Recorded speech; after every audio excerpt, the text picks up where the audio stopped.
warahmatullahi wabarakatuh. Salam Om Swastiastu, Namo Buddhaya. Salam kebajikan bagi kita semua. Kami mahasiswi dari Universitas Jember, Program Studi Pendidikan Bahasa dan Sastra Indonesia, kembali lagi bersama kami dalam podcast Cipusa, Ciwi-ciwi Sastra. Untuk itu, sebelum memasuki podcast kami, yaitu perkenalan dulu ya teman-teman. Tentunya ada pepatah yang bilang tak kenal maka tak sayang. Maka dari itu kita kenalan dulu nih sama anggota Cipusa. Yang pertama ada saya sendiri dengan saya Awaliatus Nurintan dengan NIM 210 210 40 20 32. Kemudian anggota saya ada Khadijah. Saya dulu Khadijah. Halo teman-teman, perkenalkan nama saya Khadijah Ismail Yasin, biasa dipanggil Khadijah dengan NIM 210 210 40 2001. Nah, kemudian ada Talisa. Saya dulu Talisa. Halo teman-teman, perkenalkan nama saya Talisa Mulyasari dengan NIM 210 210 40 21 29. Oke, kemudian yang ketiga ada Wela. Saya dulu Wela. Halo, perkenalkan nama saya Wela, bisa dipanggil W, NIM 210 210 40 20 16. Oke, kemudian yang terakhir nih, anggota Cipusa. Saya dulu Desti. Hai, perkenalkan nama saya Destiana Neswandari dengan NIM 210 210 40 21 32. Baik, langsung aja nih kita dalam podcast ini kita akan bahas tentang cerpen yang berjudul Tokek karya Agus Nur ya teman-teman ya.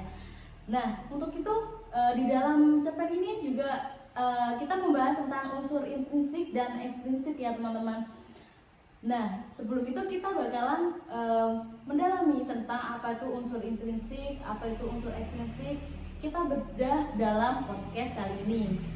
Jadi teman-teman, di dalam cerpen yang akan kita bahas, kita akan membahas tentang unsur intrinsik dan ekstrinsik. Nah, unsur intrinsik adalah unsur pembangun dari dalam cerpen. Unsur intrinsik juga penting dan tidak boleh dilakukan dalam karya sastra. Komponen dari unsur intrinsik ini terdiri dari tema, tokoh atau penokohan, alur cerita, latar, gaya bahasa, sudut pandang, dan amanat. Kemudian untuk lebih lanjut, anggota dari Cipusa yang akan menjelaskan apa itu dari mengenai tema, tokoh, dan penokohan atau alur dan sebagainya. Silakan Khadijah. Halo teman-teman, masuk pada inti pembahasan yang pertama yaitu mengenai tema. Tema yang diambil dari cerpen Tokek. Nah, sebelum masuki apa itu tema, alangkah lebih baiknya kita itu mengerti dan memahami apa sih itu tema. Tema itu adalah suatu gagasan atau ide pokok atau suatu hal yang penting yang diangkat dari apa yang disampaikan oleh penulisnya. Nah, jadi teman-teman, kami mengambil kesimpulan bahwasanya cerpen Tokek ini mengangkat tema atau menarik tema yaitu tentang kepercayaan. Mengapa kami mengambil tentang kepercayaan? Karena pada dasarnya dari awal cerita sampai pada akhir cerita yaitu menggambarkan atau mendeskripsikan bagaimana suatu kepercayaan yang diarahkan oleh penulis, seolah-olah pembaca ini dibawakan bagaimana sih kepercayaan yang ada pada zaman dahulu hingga pada zaman sekarang, yang itu di dalam cerpen Tokek ini dikaitkan dengan kebudayaan pada zaman dahulu. Jadi ya urusan kepercayaan ya udah kita kembali kepada diri kita sendiri, mau percaya enggak kalau misalkan kita kejatuhan Tokek itu bakalan dapat musibah. Nah, pada intinya temanya yaitu tentang kepercayaan. Nah, pada pembahasan yang kedua yaitu tentang tokoh dan penokohan. Perlu digarisbawahi teman-teman bahwasanya tokoh dan penokohan ini sangatlah berbeda. Yang membedakan adalah tokoh yaitu seorang pelaku atau seorang manusia ataupun hewan ataupun siapapun di dalam karya sastra tersebut yang menjadikan pelaku utama. Sedangkan penokohan ini lebih dominan atau bersifat kepada karakter atau suatu watak pada seseorang. Nah, jadi di dalam cerpen Tokek ini terdapat dua tokoh, yaitu tokoh si Aku dan juga si Makosim. Nah, tokoh yang Aku ini bagaimana sih penokohannya, bagaimana sih wataknya? Yang pertama, yaitu tokoh si Aku ini orangnya tidak mudah percaya. Mengapa? Karena di dalam cuplikan cerpen ini si Makosim ini udah menjelaskan berkali-kali bertubi-tubi kepada si tokoh Aku bahwasanya akan ada sebuah bencana, akan ada berita besar, akan ada orang meninggal ketika Mang Kosim kejatuhan toke. Tapi si toko aku ini kayak ngelak, kayak memeles, ih apa sih Mang, paling bohongan gitu, secara kasarnya gitu ya pada cuplikan dalam cerpennya. Nah terus sifat yang kedua pada toko aku ini yaitu dia tuh suka usil. Nah tapi usilnya tuh ada beberapa cuplikan yang mengatakan atau menyatakan bahwasanya, halo Mang Kosim, kan cuman kejatuhan toke aja gelisah gitu. Jadi kayak diecehin gitu loh teman-teman si tokonya Mang Kosim ini.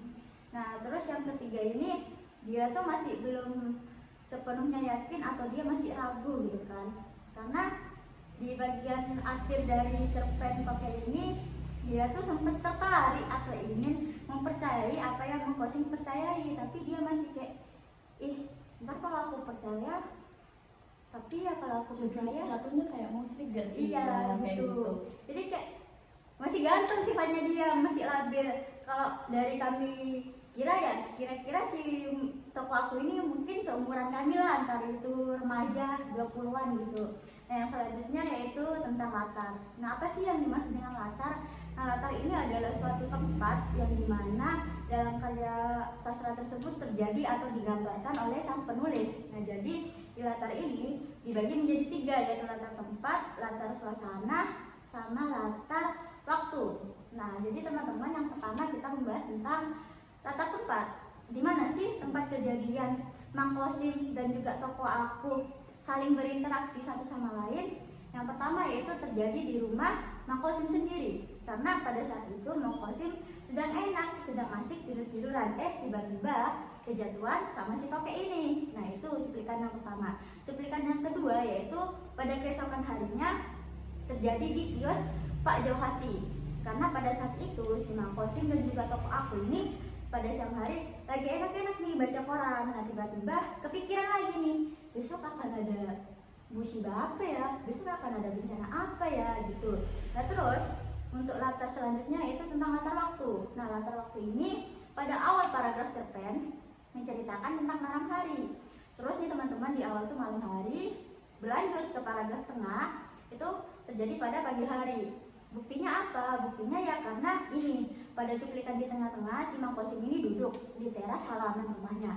Karena kan teman-teman pada tahu kan kalau toke itu mesti bunyi pada malam hari. Mustahil kan kalau toke bunyi pada pagi hari atau siang hari. Ya ada, cuman jarang. Tapi secara logisnya, secara kebiasaannya toke bunyi pada malam hari. Nah di malam hari itu si Mang Kosim tuh saling bertaut-tautan sama si toke. Misalnya nih, toke, nah si Mang Kosimnya bunyi tidak gitu kan, atau enggak bunyi mati gitu. Nah jadi latar waktunya yaitu malam hari. Nah untuk selanjutnya yaitu pagi hari. Kenapa? Karena sehabis Mang Kosim dan toko aku saling duduk-duduk di teras rumah, keesokan paginya si mereka nih baca koran di kiosnya Pak Jauhati yang disebutin lagi. Nah terus yang ketiga yaitu tentang latar suasana. Apa sih latar suasana itu? Jadi latar suasana itu latar yang membawa kita yang dituliskan oleh penulisnya itu agar kita merasakan peristiwa apa sih yang terjadi di dalam karya sastra tersebut, peristiwa apa sih yang dapat kita rasakan gitu kan, apa itu sedih, apa itu bahagia, apa itu entahlah, pokok sesuatu yang dapat kita rasakan gitu kan. Nah jadi latar suasananya yang kita dapatkan, feel-nya yang kita dapatkan yaitu antara kebingungan dan juga kayak lucu gitu. Lucunya kenapa? Karena ketika kita baca cerpennya, maksud saya yaitu ketika si Mang Kosim saut-sautan terus Sama si toke itu ya. si toko aku usilin Mang Kosim, terus latar suasananya juga kayak bingung gitu. Kita kan juga kayak kebingungan, kayak menebak apa ya yang akan terjadi selanjutnya sama si toko aku dan Mang Kosim ini, apakah mereka akan menemukan titik terangnya gitu. Jadi latar suasana yang menurut kami lucu dan juga campur tegang gitu kayak kita menebak-nebak. Nah untuk pembahasan unsur Inggris yang lainnya akan dibahas oleh teman saya dan akan dipandu oleh moderator.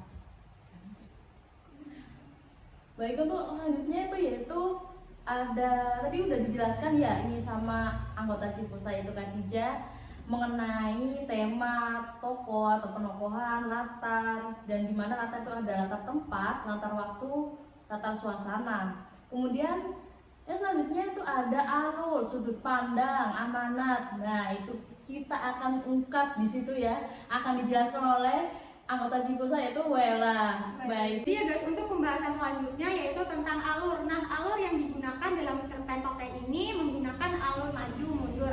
Karena pada cerpen ini awal mulanya terjadi pada pagi hari, kemudian ada pada malam hari. Nah, seiring ke bagian tengah cerpen atau bisa disebut flashback menggunakan apa ya? Lalu menuju akhir cerita cerpen menceritakan suatu hari, menceritakan suatu hari selanjutnya yaitu pagi hari. Jadi maksudnya gini, pagi, malam, ke pagi lagi. Jadi ada 3, maju, mundur, maju lagi. Selanjutnya adalah sudut pandang. Nah, dalam cerpen tokek ini menggunakan sudut pandang orang pertama tunggal. Kenapa? Karena dalam penulisan cerpen ini kebanyakan aku yang menceritakan mangkosimnya dan orang-orang gitu. Jadi kita bisa lihat kalau sudut pandang dalam cerpen ini menggunakan sudut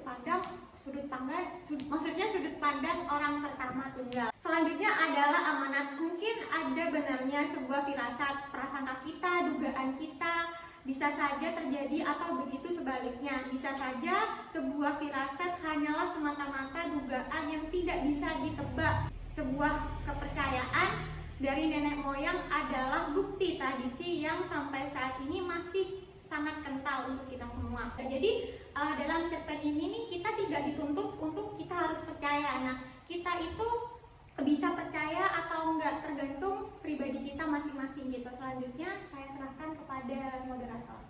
Nah, maksudnya itu ya ketika membahas alur, sudut pandang, amanat, itu kita bisa memahami ya bahwasanya alur, sudut pandang, amanat,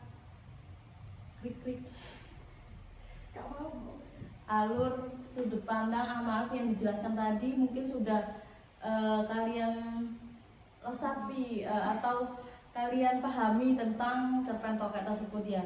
Terus amanatnya pun kita tidak boleh, bukan tidak boleh sih, kita harus berfirasat sebaik mungkin. Maksudnya tuh jangan terpercaya akan adanya mitos. Nah, ya meskipun di daerah masing-masing mitosnya berbeda-beda atau masih ada yang masih percaya atau tidak percaya, itu kembali kepada diri kita masing-masing.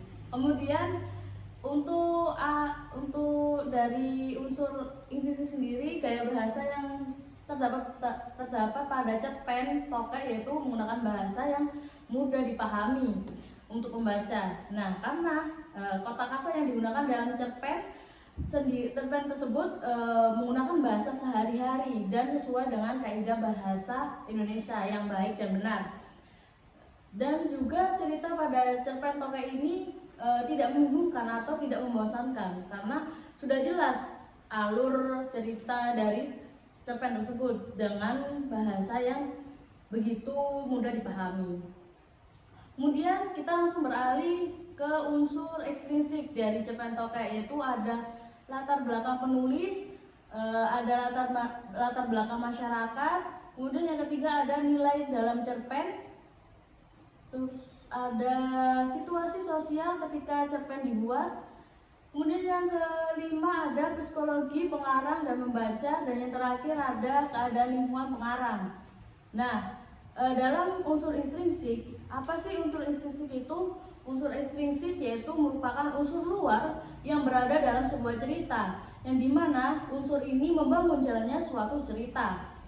Nah, yang pertama tadi kita intrinsik sudah jelas ya teman-teman. Kemudian kita lanjut ke unsur ekstrinsik. Yang pertama ada latar belakang penulis, dimana penulis ini bernama Agus Nur yang membuat cerpen tokek tersebut. Beliau lahir pada tanggal 26 Juni 1968 di Kecamatan Margasari, Kabupaten Tegal. Latar beliau yaitu Agus Nur, beliau menempuh pendidikan di pendidikan jurusan teater atau Institut Seni Indonesia yang ada di Yogyakarta. Nah, Agus Nur ini dari dulu sudah memasuki dunia sastra di mana beliau banyak menulis karya-karya puisi atau prosa.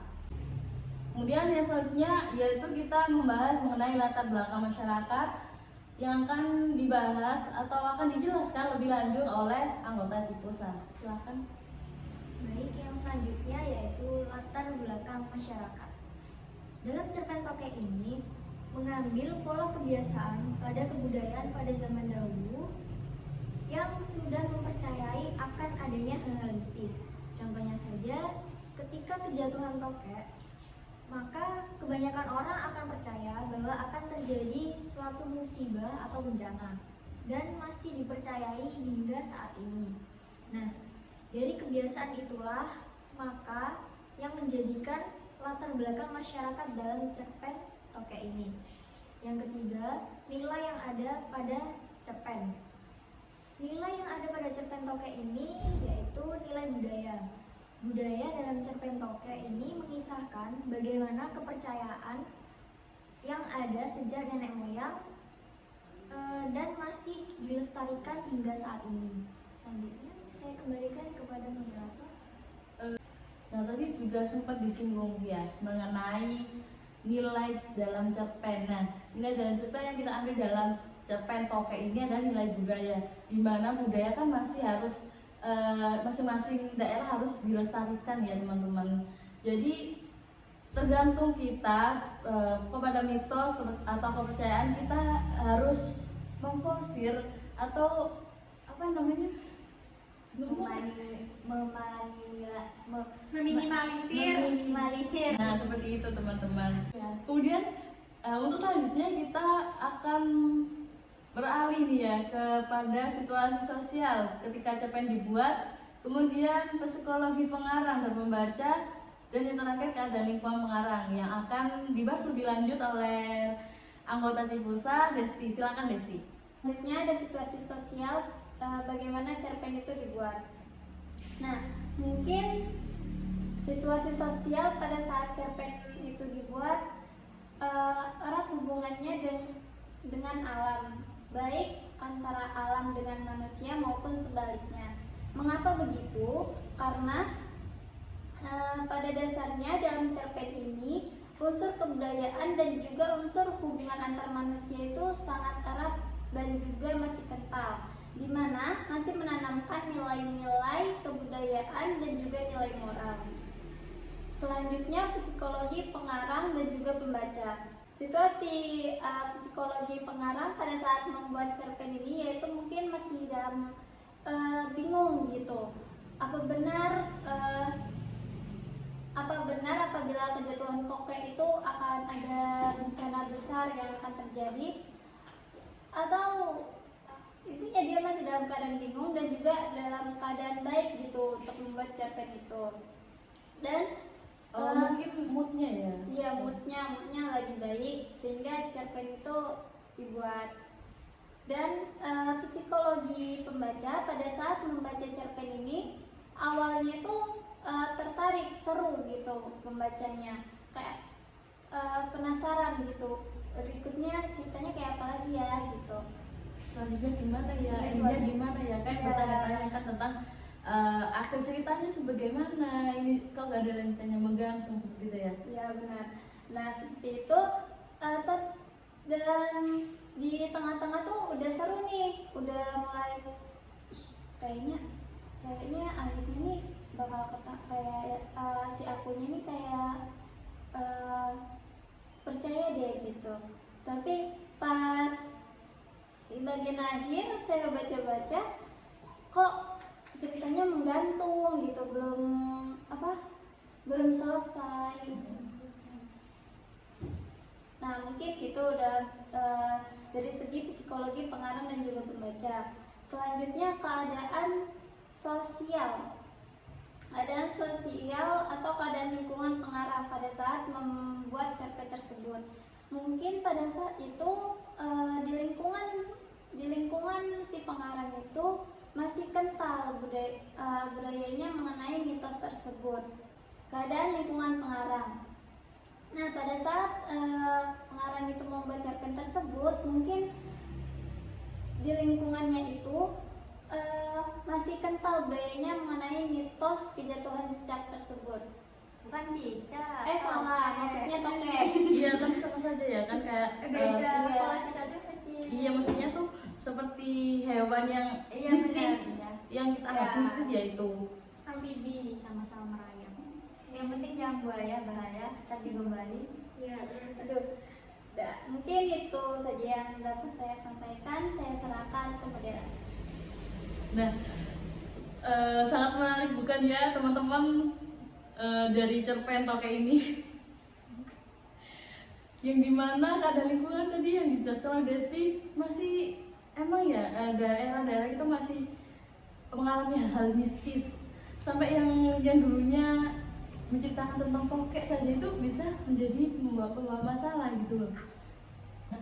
Tadi kan sudah dibahas nih ya teman-teman ya mengenai unsur intrinsik dan ekstrinsik dalam cerpen tokek. Tentunya sangat menarik bukan ya teman-teman? Pastinya kalian juga sudah memahami dari isi-isi tersebut yang sudah dijelaskan sama anggota Cipusa ya. Mungkin ada penyampaian lagi buat teman-teman anggota yang mau disampaikan terhadap analisis kita pada podcast kali ini. Ija. Iya, gimana Ija? Langsung aja aja. Jadi teman-teman pada dasarnya kita itu membahas tentang unsur intrinsik dan unsur ekstrinsik. Teman-teman bisa membedakan bagian yang paling jadi pembeda antara unsur intrinsik dan juga ekstrinsik itu apa? Nah, unsur intrinsik itu unsur yang membangun karya tersebut dari dalam. Nama juga dalam bahasa Inggris itu artinya dalam gitu kan, atau lu masuk gitu. Berarti ya udah intrinsik itu unsur dibangunnya dari dalam, seperti tema, alur, tokoh, penokohan, amanah, sudut pandang, gaya bahasa. Dan juga terakhir yaitu tentang ekstrinsik. Nah, ekstrinsik ini unsur dari luar yang membangun karya sastra tersebut. Jadi tidak ada sangkut pautnya dari tema, tokoh, alur, penokohan dan lain-lain. Tapi malah ke dalam latar belakang Keluar. kayak yang dibahas tadi Entah itu biografinya, Nah. latar belakang penulis, terus keadaan psikologi penulis dan juga pembaca, terus keadaan lingkungan sosial dan lain-lain. Jadi intinya unsur dari luar yaitu tentang pengamatan si penulisnya ini tuh bagaimana. Dan juga cerpen ini adalah sebuah karya sastra berupa prosa pendek yang dimana cerpen ini biasanya dimuat di dalam koran, majalah, dan juga bisa blog, website gitu. Mungkin itu saja yang dapat saya sampaikan. Kembalinya saya kembalikan kepada moderator. Nah, itu saja mungkin ya pada kali ini podcast mengenai cerpen tokek yang sudah dianalisis atau sudah dibedah mengenai isi-isi dari cerpen tersebut. Untuk itu kita akhiri saja mengenai podcast kali ini. Semoga bertemu lagi pada podcast selanjutnya, yaitu podcast Cipusa Ciri-ciri seputar sastra. Baik, terima kasih. Mohon maaf bila ada kata yang kurang berkenan dari anggota Cipusa. Kami pamit undur diri. Wassalamualaikum warahmatullahi wabarakatuh. Dadah.